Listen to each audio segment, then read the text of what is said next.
Hi guys, this is Rob. Welcome back for another restoration video where today I attempt to take this E-Type Jaguar from shabby to shiny. The E-Type Jag has to be the most beautiful car ever made, and I believe Enzo Ferrari himself said that very same thing. So she rolls okay. With these rubber tyres I find that they do, I don't know, it does slow it down somewhat. But reading at the bottom there, E-Type Jaguar, made in England by Lesney. Notice I pronounce Jaguar. I know in America it's Jaguar. But in Old Blighty we pronounce it Jaguar. But beautiful car. And one day, if I win the lottery, I shall be buying myself one, but it won't be in red.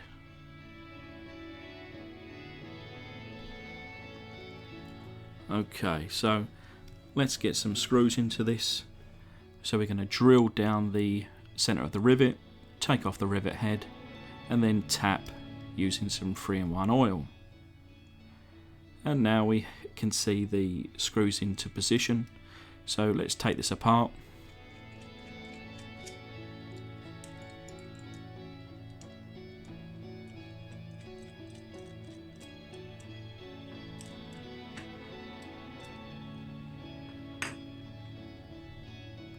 Simple base, painted black.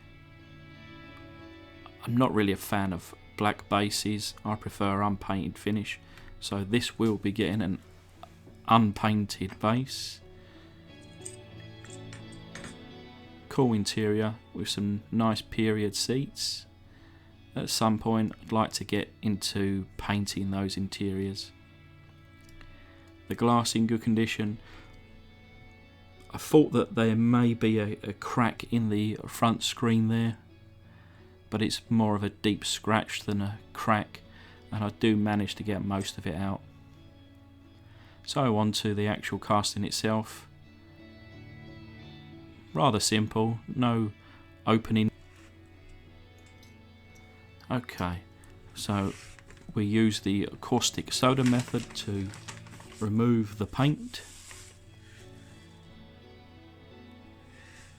And because it's such a small casting, I only needed to use a little bit of boiling water, which meant just 1 teaspoon of this stuff would be enough. Be very careful when you pour this in, especially if you've got a lot of water in. It easily bubbles over, and it is boiling acidic water. So how long has it been? 15 seconds. You could see there, paint is just falling off. So I think this is about done.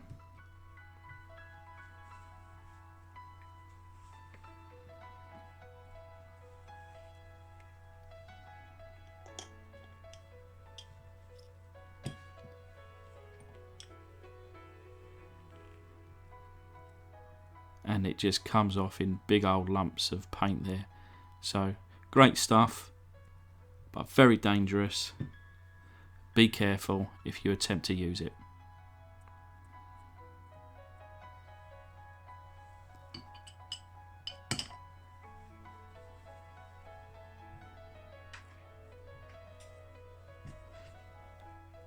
Now back after a rinse, we use the hobby tool with the wire brush, whoops, sorry about that, and then the wire wool just to polish it up.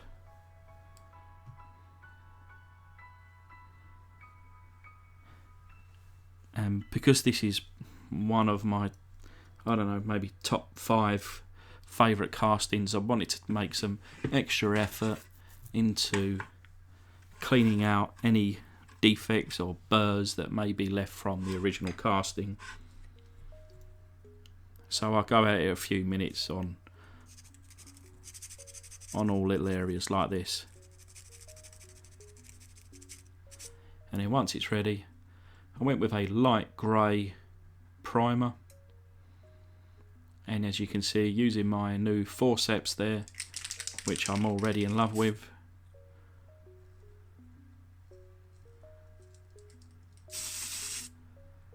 give it a coat of primer.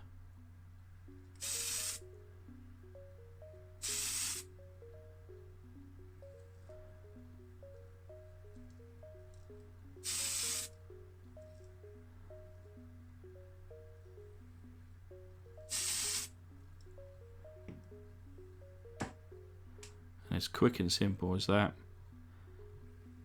Looks great.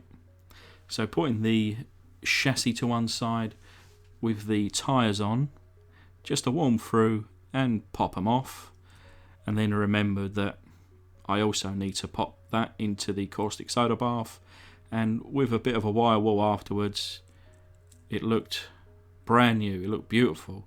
I almost want to put this up on the wall, just the base on its own. And the wire wheels come out great too. And that will be left unpainted. So popping the tyres back on. Straight from their little warm bath.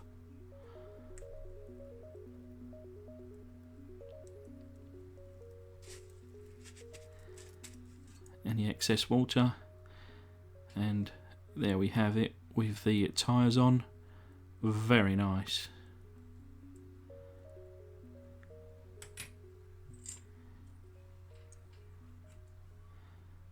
So let's clean up these plastics.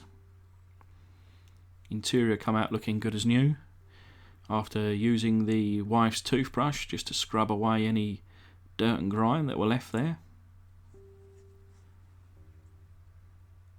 And after drying off the windshield, I'm just going to go at it for a couple of minutes with a little bit of car polish. Mainly to try and take out that little scratch in the front. And after I'd polished it up, go with the Pledge Revive It. This stuff smells beautiful.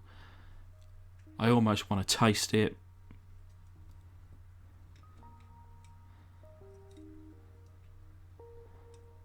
But I can't imagine it tastes as good as it smells. So, getting the glass fully covered, and then just tap it off in the corners on a paper towel so there's no excess. So the undercoat is now fully dry, and I'm going to go with green X5 Tamiya. And this is just like a British racing green, using the Tamiya X28 thinner around. I normally go with a 2-to-1 ratio, but today was more of a 60-40. And because I went with a 60-40, it needed probably an extra coat of paint because it was just that little bit thinner than I'm used to. But it seemed like a thicker paint to start with. What I tend to do is wait for my compressor to do its thing, and I don't generally paint during this time. I normally edit this part out as well for you guys, but just left it in this one time just so you can see this first coat go down.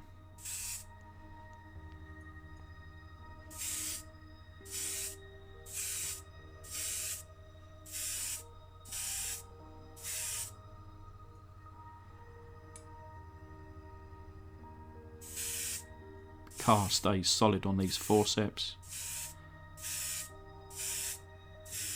and perhaps the only thing I could have done is maybe get a longer set. I think these are 6 inches that I'm using, perhaps an 8 inch or 10 inches even better. Bigger the better, right? Okay, so after around 5 coats of paint, it's finally dry, and I've also added some details, as you can see.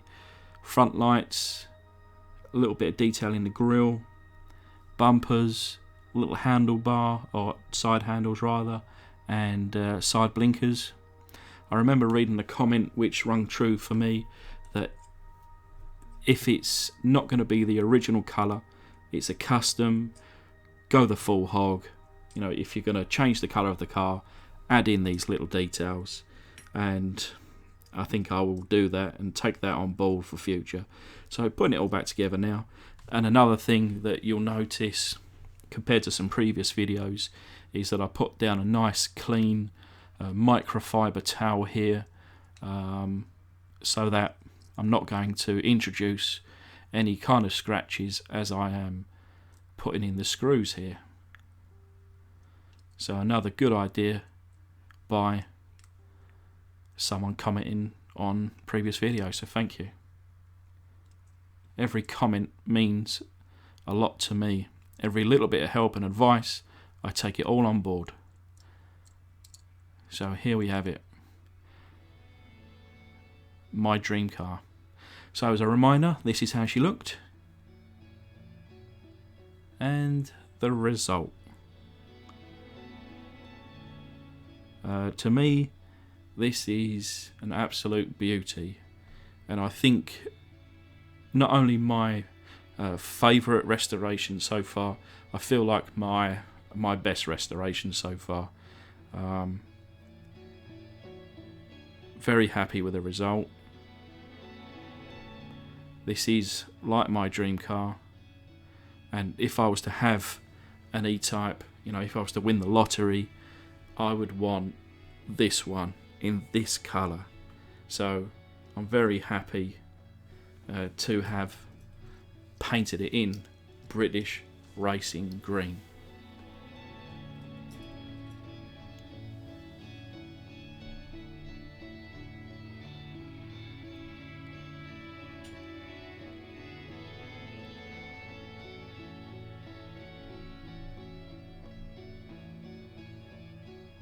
Thanks very much for watching, and I hope to see you on the next one.